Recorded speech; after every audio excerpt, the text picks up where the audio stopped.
aleluia, aleluia.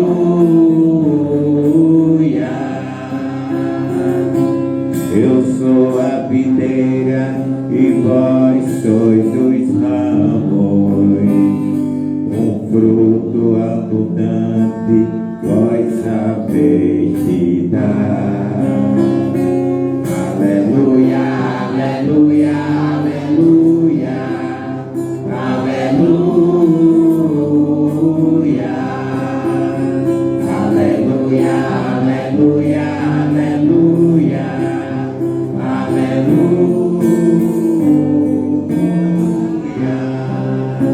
Senhor esteja convosco. Ele está no meio de nós. Proclamação do Santo Evangelho de nosso Senhor Jesus Cristo, segundo Lucas. Glória a vós, Senhor. Eu coloque esse, porque o vento pega mais lá. Isso. E esse Evangelho. Naquele tempo, os fariseus perguntaram a Jesus sobre o momento em que chegaria o reino de Deus. Jesus respondeu: o reino de Deus não vem ostensivamente, nem se poderá dizer está aqui ou está ali, porque o reino de Deus está entre vós. E Jesus disse aos discípulos: dias virão em que desejareis ver um só dia do Filho do Homem e não podereis ver. As pessoas vos dirão: ele está ali ou ele está aqui. Não deveis ir nem correr atrás, pois como um relâmpago brilha de um lado até ao outro do céu, assim também será o Filho do Homem no seu dia. Antes, porém, ele deverá sofrer muito e ser rejeitado por esta geração. Palavra da salvação. Glória a vós, Senhor. Queridos irmãos e irmãs, hoje o texto da primeira leitura, que é ainda o livro da sabedoria, capítulo 7, versículos de 22 ao capítulo 8, versículo 1. Deixa claro que a sabedoria ela é distribuída, tem uma palavra técnica que eu vou chamar, depois eu explico, na soterologia. O que é isso? História da salvação. Significa o modo, a forma pedagógica de Deus de salvar a humanidade. Portanto, de nos salvar. Se a gente quer distribuir esta história da salvação em 3 momentos, a gente pode distribuí-la e conceituá-la. O primeiro conceito é do tempo de Deus, que nós chamamos de Antigo Testamento, que é o tempo do evento. E a sabedoria nesse tempo do evento, em todo o Antigo Testamento, que para nós se traduz em 5 blocos dos livros que formam o Antigo Testamento.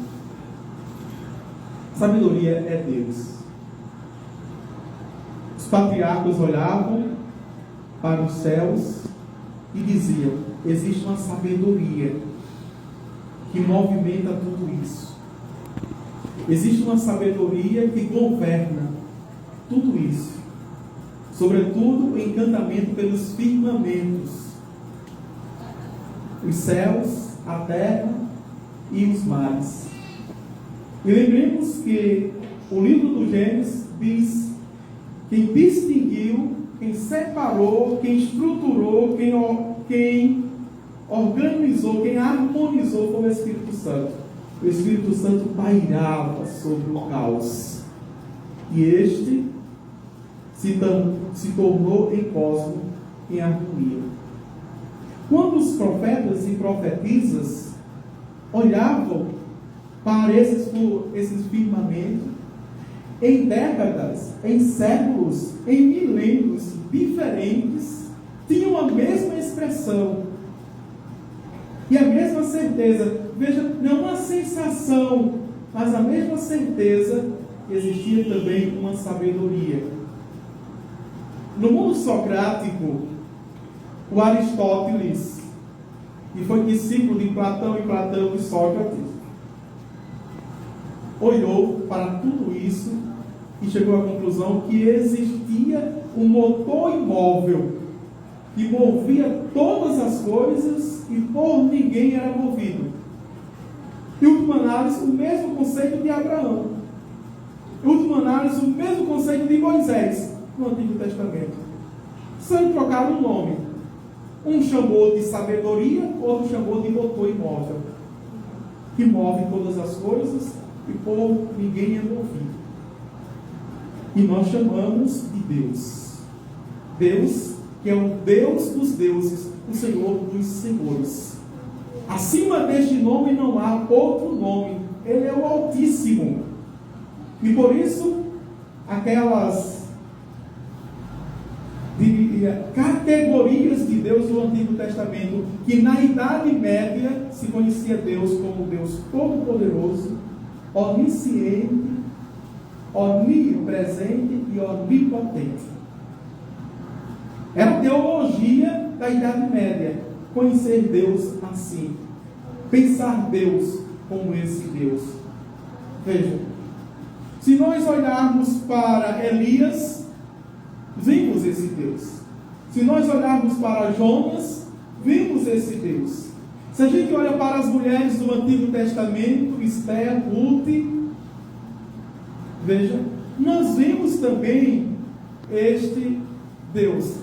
Se a gente olha para Susana, lá no bosque, que foi vítima daqueles dois anciãos, a gente vê esse Deus na fidelidade desta mulher.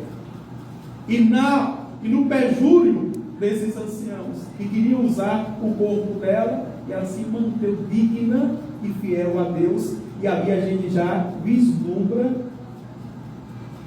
vejam, a santidade do corpo. Como o corpo é sagrado.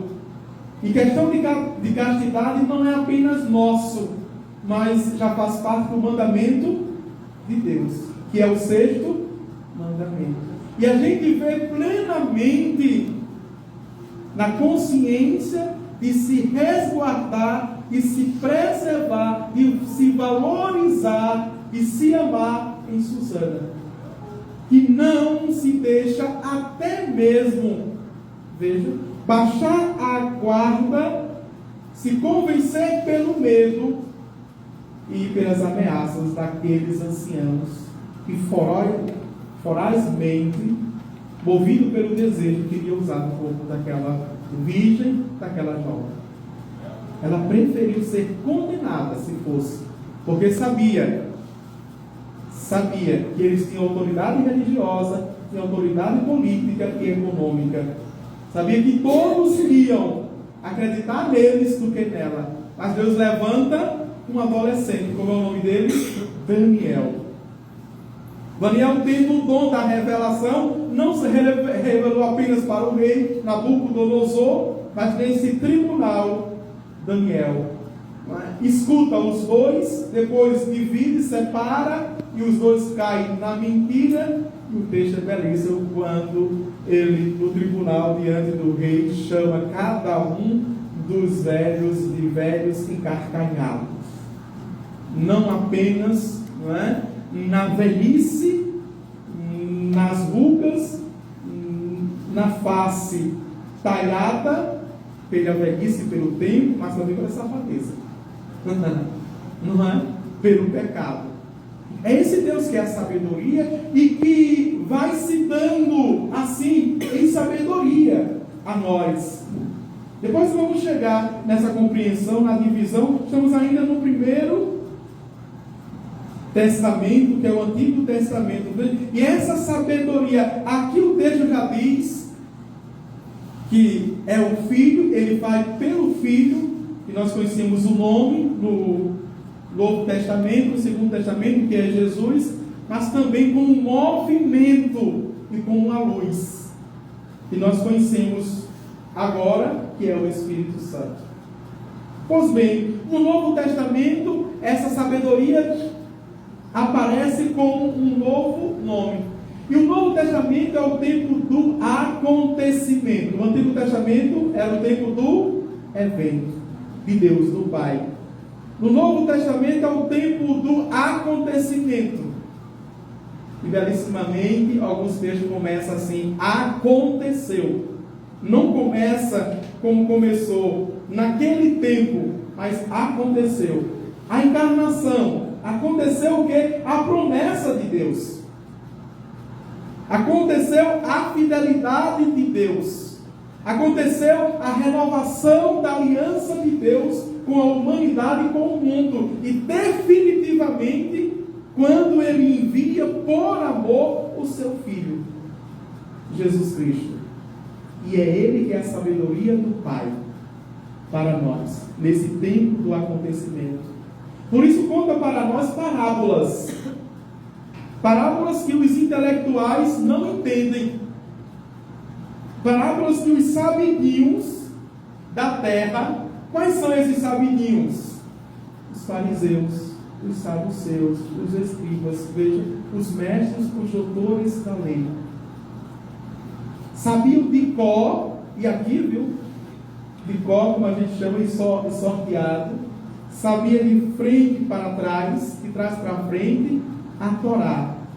E não apenas a Torá, os 5 livros que constituem o livro dos judeus, mas os outros escritos também religiosos, teológicos, como o Talmud, né? E outros escritos, os pergaminhos que apareciam. Hoje nós chamamos de escritos apócrifos, que não entraram nos escritos canônicos. Esses homens sabiam, mas quando Jesus falava com simplicidade, quando Jesus falava com metáforas, quando Jesus falava com hipérboles, quando Jesus falava com figuras de linguagem, eles não entendiam. Aqui as pessoas que entendem muito bem, mas não entendeu, né? Eles não entendiam o que Jesus queria dizer, o que estava falando. Mas como o povo simples entendia isso. E aqueles que estudaram não entendiam. Jesus, quando foi pela última vez para Jerusalém, para ser pego pelos anciãos e morto, ele subindo a Jerusalém, avista Jerusalém, e ele faz uma oração sacerdotal. É o capítulo 17 do Evangelho de São João, onde ele chora. E ele diz, né, eu te louvo, ó Pai, porque escondeste dos sábios e inteligentes este mistério e revelaste aos pequeninos. A vida de Jesus foi assim. Ele foi a sabedoria. E por isso que não entenderam porque estava fora dele. Quem está fora de Jesus não entende os mistérios de Jesus. Quem está fora de Jesus não entende os dons que Jesus lhes dá. Quem está fora de Jesus não entende os carismas. Quem está fora de Jesus não entende a vocação que tem. Para que foi chamado. Não entende nem sequer o ministério dentro da própria igreja, o seu serviço. Ministério quer dizer isso no latim, serviço. Não entende. E por isso a pergunta boba é esta: ô padre, eu acho que eu não tenho um dom, eu acho que eu não tenho um carisma, eu não sei a minha vocação. Por que você não sabe? Não é técnica para descobrir, não é o teste vocacional, não é? Que o mundo escolar, o mundo educacional, o mundo pedagógico está fazendo. Não! É a partir de uma intimidade, de um encontro, de um relacionamento com Jesus. A partir de dentro, e nós vamos ver isso. O terceiro tempo, dentro dessa história da salvação, é o tempo da atualidade. E é o tempo do Espírito Santo. O Espírito Santo é sabedoria agora. Vejam, Jesus vai dizer não vos deixarei órfãos, mas enviarei o meu Espírito, e Ele vos revelará todas as coisas. Ele vos revelará todas as coisas, até mesmo aquelas que estão ocultas. O Espírito Santo vem revelar, para não nos deixar na ignorância. E se a gente olha para a história da salvação, desde Paulo, a caminho de Damasco, quando Paulo cai no cavalo e uma grande luz, o texto fala de uma luz, não é?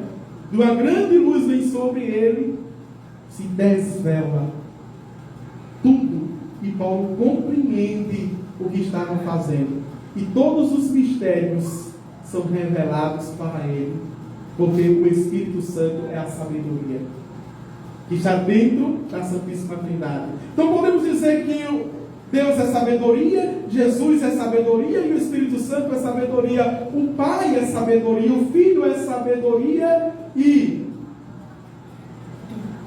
o Paráclito é a sabedoria. A Santíssima Trindade, portanto, é a sabedoria, meus queridos irmãos e irmãs. Portanto, não existe salvação e não existe eternidade sem a palavra. A palavra. Mas pelo amor de Deus, não vamos entender apenas, é pouco demais. E se a gente entende assim, a gente tem motivo para se sentir inferiorizado. A gente tem motivo para ter complexo de inferioridade diante dos outros cristãos que não são católicos. Porque tem como a Bíblia, as Sagradas Escrituras, como a pura e autêntica palavra de Deus. Vejam, se a gente tem essa consciência que aqui na Bíblia, nas Sagradas Escrituras, é a palavra de Deus e fora dela não existe palavra de Deus, a gente tem todas as razões. Vejam, porque a gente não tem o hábito de lê-la, de meditá-la, de refleti-la, de contemplá-la, de ruminá-la. A gente não tem o hábito, pouco, viu? Pouco. Isso não é para quem... é para quem não tem inteligência, não é? De memorizá-la para poder falar, arrotar. Não é? Porque dentro dos recursos da cognição, a memória não é excelência. Eu tenho que ouvir e pensar aquela ideia e aquele pensamento, e entrou na pedagogia pensar o pensamento. Não repetiu apenas. Ser repetidor de um pensamento que alguém pensou, e eu apenas sou alto-falante. E repito aquilo porque achei bonitinho. As novas mídias estão assim. Né? Eu recebo no WhatsApp uma mensagem, achei bonitinha, e não sei a procedência, não sei de quem veio, quem pensou, quem criou, e já passo, porque achei interessante. Olha, fulano, como é interessante. Comigo não. Comigo o interessante morre. Não passo para ninguém. Morre. Eu vou pensar no interessante. Vou pensar que naquele interessante é interessante para quem? Para Deus ou para o diabo? Nem sempre o que é interessante para Deus, mas pode ser interessante para o diabo. Por isso que palavra de Deus para nós, quero repetir catequeticamente, são 3 pernas. Temos 3 pilares, palavra de Deus. As Sagradas Escrituras foi revelada a palavra de Deus. É revelação, está aqui. Sobretudo nos textos litúrgicos que nós proclamamos na Santa Liturgia. Mas é também magistério. Nós temos uma hierarquia. E quem não aceita hierarquia, essas novas gerações, ou aliás, esses últimos séculos, desde a Revolução Francesa, não se aceita autoridade, não se aceita hierarquia, e não percebe que o mundo funciona hierarquicamente. Existe uma lei da gravidade, então existe uma lei hierárquica.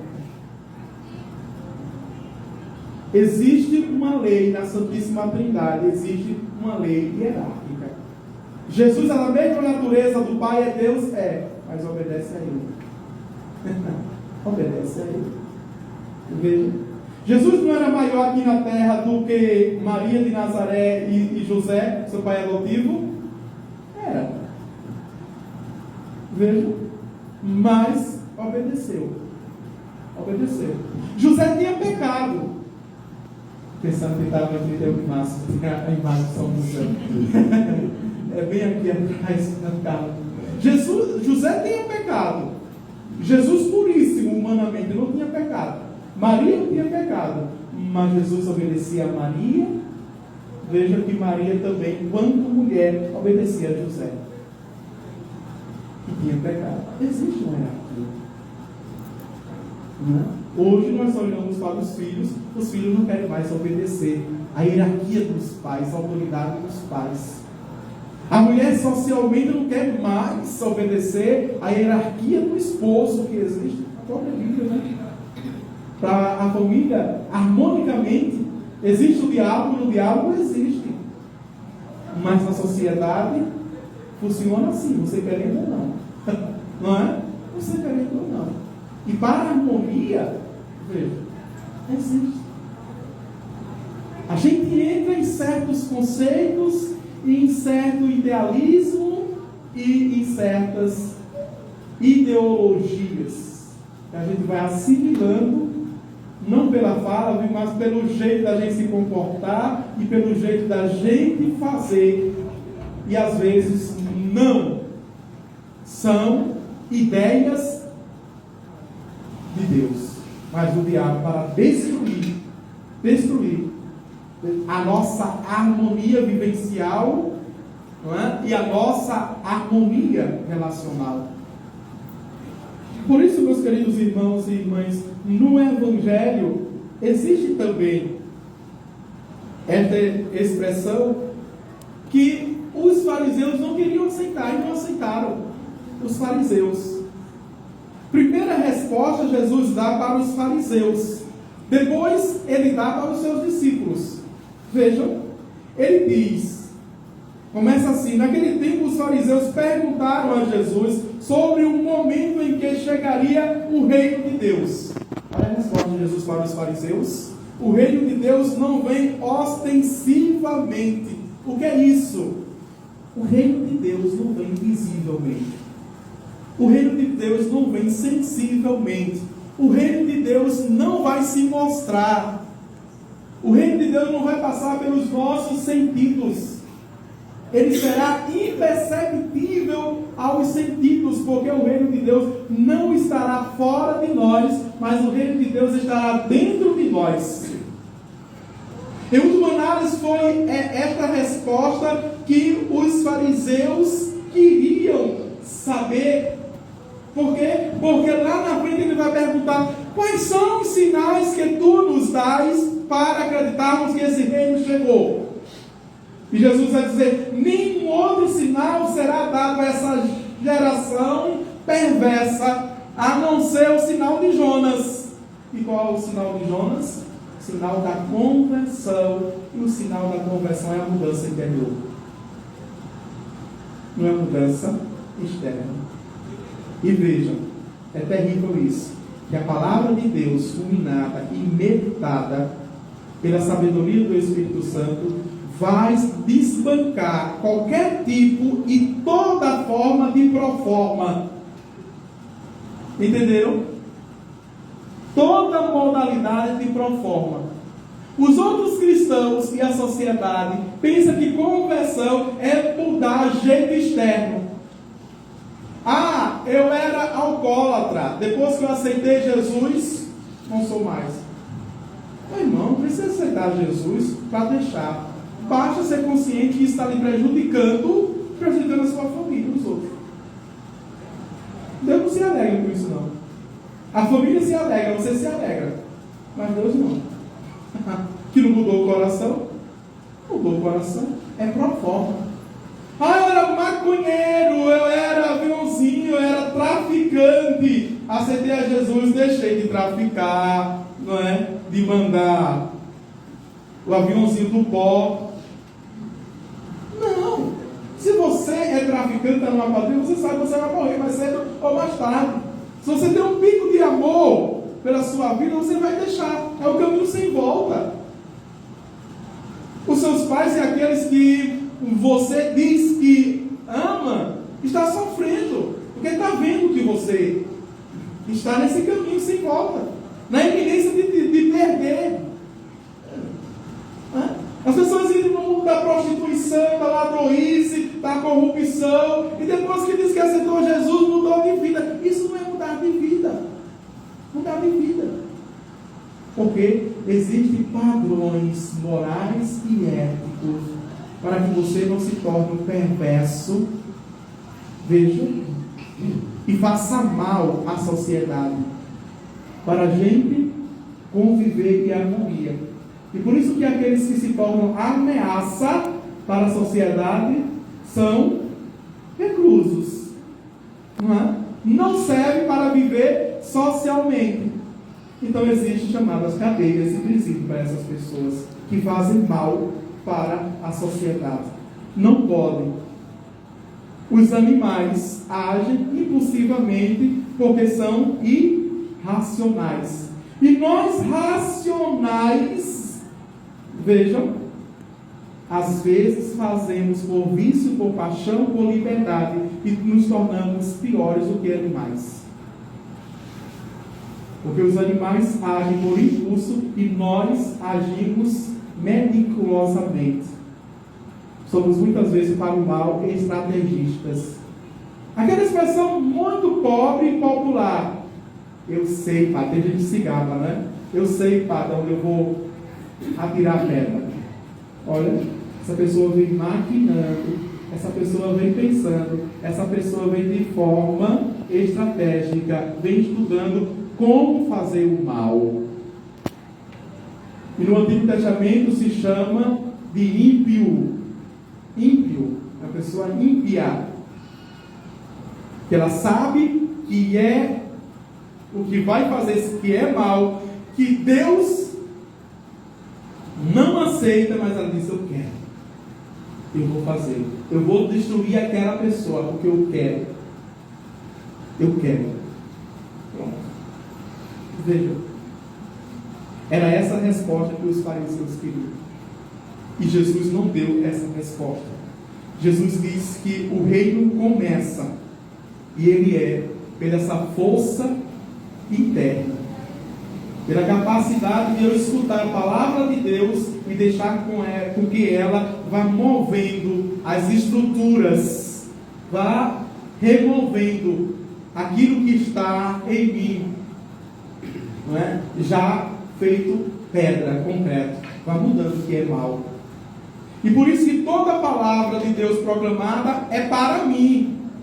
Eu dizia ontem, na comunidade Santa Luzia, Porto de Pedra, que tem pessoas que vêm para a missa, ouvir a palavra de Deus e diz assim: ah, se fulano estivesse aqui, ah, se ciclano estivesse aqui, e pensa, ela deveria ouvir esta palavra que o padre falou. Não, meu irmão, não é para você.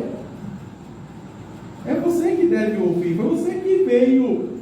É você que deve abrir o seu coração, porque a gente tem sempre algo para mudar, ou não? Para mudar. Se a gente não tiver, então a gente tem toda a razão, toda a autoridade de ficar em casa. Eu já sou perfeito, eu já sou santo, para que eu vim para de banho, cheio de pecado? Não, você está esperando ver Jesus voltar, porque se ele voltar, eu vou para o céu. Eu estou perfeito, já sou santo, não preciso mais nada. Não é verdade? Eu procuro porque eu necessito. Eu vejo o pouco que eu conheço de mim, eu sei que eu necessito. Então, quem necessita, cai em campo, vai em busca, não é? Veja, eu vou procurar. E feliz aquele que procura, que acha, que bate e será aberto. A segunda colocação é para os discípulos. Vejam? E Jesus vai dizer: nem se poderá dizer está aqui ou está ali, porque o reino de Deus está dentro de vós. Vejam? E Jesus disse aos discípulos: Dias virão em que desejareis ver um só dia do Filho do Homem e não podereis ver. As pessoas vos dirão, ele está ali ou ele está aqui, e não deveis ir nem correr atrás. Porque hoje a gente pode associar, não é? Ah, padre, tem dona, como é o nome, para usar um nome conhecido, não é? Tem dona Chiquinha, ela reza. Então me indicaram, eu fui lá. Não é? Dona Chiquinha disse que se vier para minha casa, eu orando, intercedendo, você vai ser curado. Você vai ser liberto. Então Dona Chiquinha disse que ele está aqui. Ao Evangelho dizendo que não vá atrás dessas pessoas. Não é? Tem muitas seitas, muitas comunidades eclesiais que dizem o quê? Não é? Ele está aqui, anuncia. Anuncia. Basta você colocar no Google ou sair procurando os nomes das denominações. São, não é, um nome mais chocoso do que o outro, escandaloso mais do que o outro, dessas igrejas, oferecendo coisas que não tem. Cada um está dizendo, ele está aqui, venham, não é? Venham encontrar Jesus, ele está aqui. Não acrediteis. Por que, meu Deus do céu, quando abro o Evangelho, não se encontra com um texto desse? Mas quando abro o Evangelho, tenta burlá-lo. Não é isso não. Não está falando para mim, está falando sempre para os outros. Tem certos pastores, tem certos padres, tem certos cristãos que fazem isso. Essa palavra não é para mim, é sempre para os outros. Não é para mim. Não. Essa palavra é para mim. E Jesus vai dizer, pois como um relâmpago brilha de um lado até ao outro do céu, assim também será o Filho do Homem no seu dia. Vejam, quando o Senhor, os discípulos fizeram, irás voltar? Eu não sei, quem sabe é o Pai. Portanto, vigiai e orai, e não sabei o dia e nem a hora. Ele não vem ostensivamente, ele vem na calada da noite. Pode ser de 12 horas, de meia-noite ou 3 horas da madrugada. Quer dizer, e interessante, não é? Que é nesse tempo que nós estamos dormindo. É nesse tempo que o corpo está em estado de relaxamento. É nesse tempo que a gente está moído, cansado, que o reino de Deus vai chegar. Mas é preciso ficar vigiando. Sermos vigilantes. Senão, ou seja, temos essa força sobre-humana.